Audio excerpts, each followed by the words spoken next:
Lagunok berriro hemen zuekin arnasa. Arnas horrek zer esan nahi duen ikusteko, jarraitzeko. Ze eragina duen arnasak gure euskeran.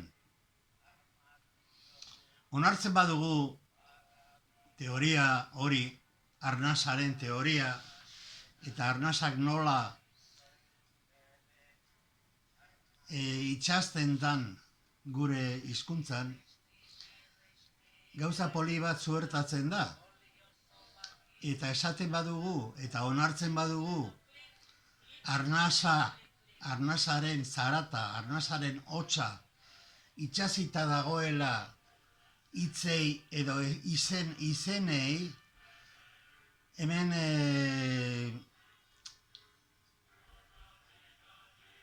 zuertatzen da arazo poli bat, eta da,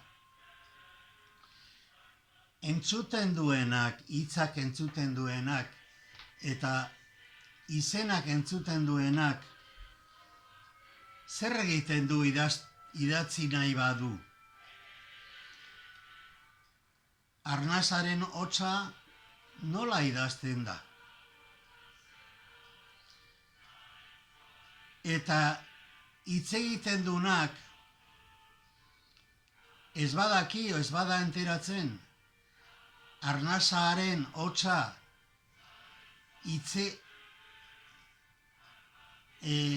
idatzi behar dela, nola hitz egiten du? Esaten duenean, azala guk esaten dugu, lehengoa dala arnasarena, eta azkena dala bukaerako atzarena. Orduan, erroa, hitz horren erroa izango zen za. Eta guk esaten duguna da za hori antzekotza edo onomatopeia dala,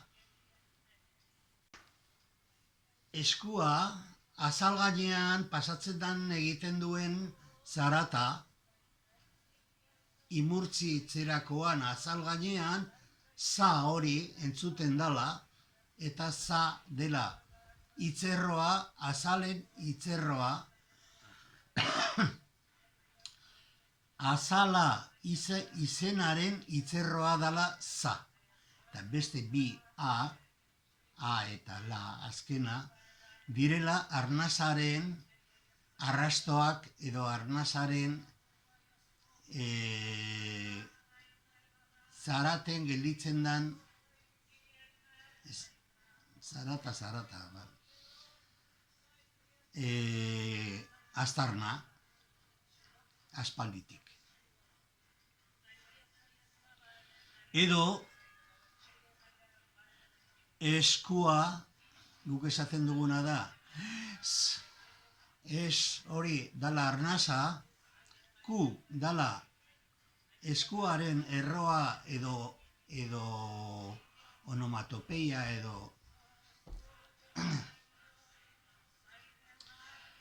edo zarata ateratzen duguna, eta bukaerako a dala berriro ere arnasaren hatza, bukaerako hatza. Beraz, hemen konflikto bat dago. Nola idazten da eskua edo azala edo ahotsa? Ahotsakin berdin gertatzen zaigu.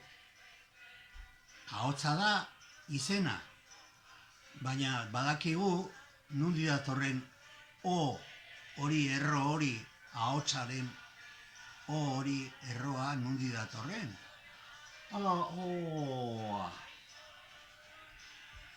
Eta zer egiten dugu orduan, nola idazten dugu ahotsa, azala, eskua? Entzuten duenak, idazleak ez badaki euskera, eta ez badu onartzen hoiek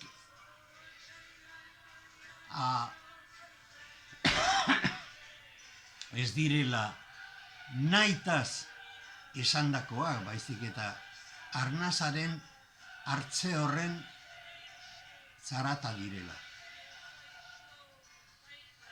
Tesi galanta hemen gure horrean, ia nor lantzen duen, edo lantzeko gogoa hartzen duen. Gero beste arazoa gertatzen dana arnasarekin da, arnas hartze botatze hori izaten bada pertsona bakoitzekoa, ez da gauz bat, ez bada izan orain bai da, ikasitakoa, ahotsa, a, o, txa, esan behar dela, edo esku, a, baina hasieran espatzen ikasitako gauz bat, baizik eta naturak emandako arnasaren zer nola hartzen dan arnasa, ez dakit nola esan, hainbesteko komplikazio du halako gauzak, pertsonaren esanean baldin badago oso altu, edo oso suabe, edo apal esan, edo oseinki esan, hori ezin da itxasi berdin izen bateri. Ez hasiera, ez bukaera. Horregatik hasierak dira berdinak leku askotan gauza erro berdinari jarritakoak. Pertsonan badago eta ikusten dugu gero hala dela, hasierak daude akin, as, daude ez, kua, iz, arra. Ikusten dugu hasierak naiz eta arnasarenak izan, jente guztiak ez du arnasa hartzen berdin, zarata berdinarekin.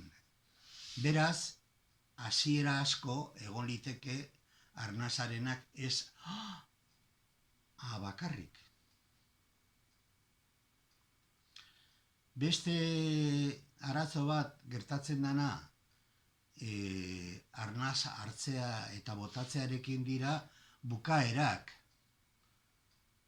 Bukaera ez da a bakarrik, eta a hutsa ere ez.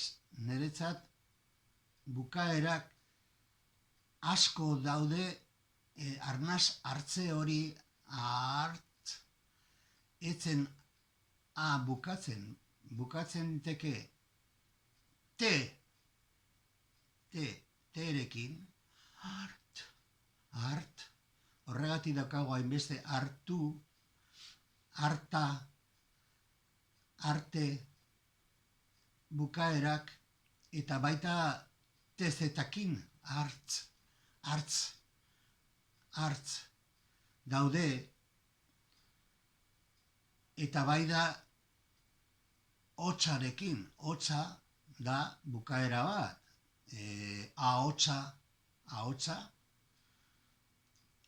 hor esaten dugu, hotsa, eta da soinua, soinua, ahotsa, zor hotza, zorrotz, zorrotza, zorrotz, zorrostearen hotsa, adar hotsa, adarren hotza, adar bat, arbolaren adar bat puskatzerakoan hotsa egiten du, eta horregatik deitzen diogu adar hotsa. Baita tezetan bakarrik, ten bakarrik etxerat, nurat, zoaz, zenbat daude hemen, baita tezetan ere, beltz, beltz, korotz, kor, hotz, kada korrotz egin, edo galtzen badu te da tezeta, oa, o gelditzen da. Hasierako hotza o bihurtzen da, baso, hotzatik, hotzetik, baso gelditu da bakarrik. Txalo hotza, ez dugu hotza esaten dugu txalo bakarrik gelditu da. Oilo hotza, oiloak egiten duten zarata hotza, oilo gelditu da bakarrik. Agertzen dira ikusten dugun bezala, zenbait arazo, hasiera eta bukaerakin, hitz gehienen hasiera eta bukaerarekin, eta gelditzen dana ikutu gabe da erroa edo antzekotza. Zergatik, zarata batetik datorrelako, edo beste izen batetik datorrelako. Orduan, ikusten dugu nola aldatu liteken hasierak eta bukaerak, eta erroa, erdiko erroa, erdiko antzekotza, erdiko onomatopeia hori ez da aldatzen, zarata bat ezin delako aldatu. Hitzerro bat zarata batetik badator, hots batetik badator, hori ez da aldatuko. Hor jarraituko betirako, hor jarraitzen du milaka urteetan erroa mugitu gabe, erroak ezin direlako aldatu. Zaratak ezin direlako aldatu.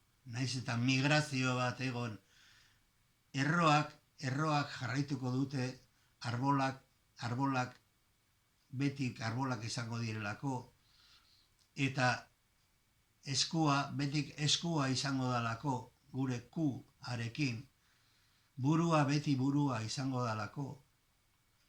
Aldatzen direna dira hasierak eta bukaerak. Hori esan dugu eta hori esan nahi gendun ere.